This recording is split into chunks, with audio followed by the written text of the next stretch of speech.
Get back! Indiana Jones and the Dial of Destiny is very much about trying to recapture the series' lost spark, both in its filmmaking and within the world of the story, but these impulses are set at odds. It's the tale of a former adventurer who needs to stop living in the past, but the only way it works is by firmly rooting itself in nostalgia. Indiana Jones the character needs to move on, but Indiana Jones the franchise won't let him.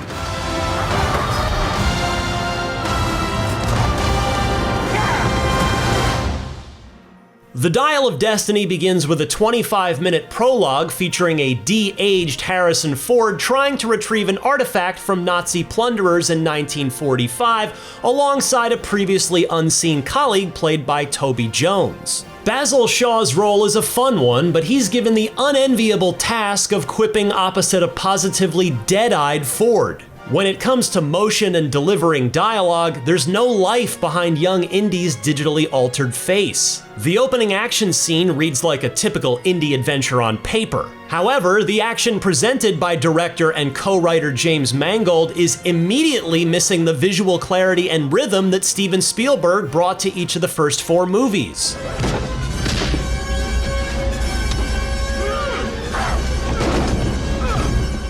Add to this the sheer murkiness of the dark and foggy settings, and what you're left with is a spectacle you can barely see, and an adventure movie that feels distinctly unadventurous in its creation. On the plus side, the story at least begins in an interesting place once the prologue finally comes to a close. The year is 1969, and the Apollo 11 astronauts have just returned from the moon. But a drunk and miserable Indy remains stuck in the past, which is to say, he still teaches archaeology. There are also major regrets keeping him from living in the present or looking beyond it, but these warrant only a passing mention over an hour into the story, even though they answer pressing questions that might be on the minds of longtime fans. These are all half-hearted attempts at contrasting Indy with Mads Mikkelsen's Dr. Schmidt, a former Nazi scientist now working for the US government. Mikkelsen delivers a straightforward performance in line with the by-the-numbers material he's given, but the character stands out as an Indy nemesis whose own obsession with past failures has led him back to his old foe. He and Indy are two sides to a coin in theory, but Dial of Destiny never tempts this sad, broken version of Jones with the power to instantly fix his problems. And with this, I will correct them all. You stole it. Then you stole it. And then I stole it. It forgoes the catharsis it seems to crave from having him eventually look beyond what's been shackling him to events gone by. So Indy once again ends up on a global treasure hunt in competition with his Nazi enemies, but the action remains dull by comparison to the mischievous swashbuckling of the original movies.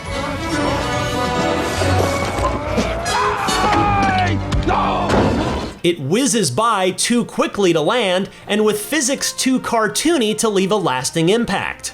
Ford gives it his all, carrying Indy with a mournful sense of reflection, but the rest of the film never rises to his level.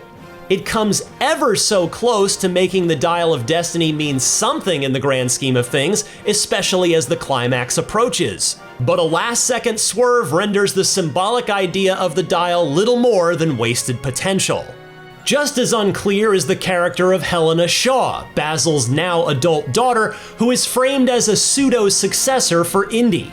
Phoebe Waller-Bridge plays a Bond-esque adventurer with a roguish streak, and even has her own kid sidekick, though the script never quite figures out what to do with her. She's never torn between selling an artifact or using it to fulfill her father's lifelong work. She simply feels one way in one scene and feels another way in the next. John Williams remains a saving grace, providing grand musical motifs and familiar tunes at just the right moments. But there are only so many times this movie can say, "Look, it's that iconic hat you recognize," before the well runs dry. Nostalgia is the one trick Indiana Jones and the Dial of Destiny has, and it isn't a trick it performs particularly well.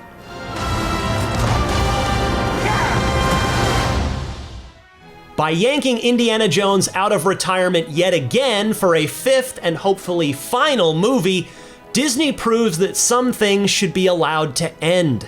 Earnest final efforts from Harrison Ford and John Williams couldn't rescue a movie so directionless and haphazard, or action that fails to recapture the swashbuckling joys of the originals. By asking why Indy is on this adventure in the first place and what the character gains on the other side of it, Dial of Destiny concocts paradoxical answers that fail to meet in the middle. It's a film about letting go of the past and moving forward, but one that refuses to do the same. For more, check out our reviews of Sisu and Guardians of the Galaxy Volume 3, and for everything else, stick with IGN. But I've been looking for this all my life.